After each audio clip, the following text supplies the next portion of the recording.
কাবা শরীফের মধ্যে এমন একটি অংশ আছে যে অংশটি কিছুটা ভাঙা, এবং এই অংশটি পূরণ করার জন্য সৌদি গভর্নমেন্ট অনেক চেষ্টা করেছে। দেশ বিদেশের বিভিন্ন ইঞ্জিনিয়াররা চেষ্টা করেছে এই ফাঁকা অংশটি পূরণ করবার জন্য। তারা বিভিন্ন কেমিক্যালের সাহায্য নিয়েছে, কিন্তু যতই কেমিক্যাল দেওয়া হোক না কেন ফাঁকা অংশটিকে কোনোভাবেই মেরামত করা যায়নি।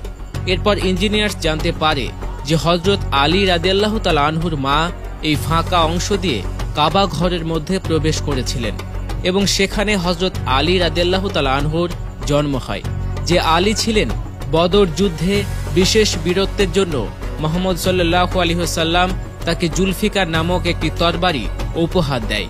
খায়বারের সুরক্ষিত কামুজ দুর্গ জয় করলে মুহাম্মদ সাল্লাল্লাহু আলাইহি ওয়াসাল্লাম তাকে আসাদুল্লাহ বা আল্লাহর সিংহ উপাধিতে ভূষিত করেন।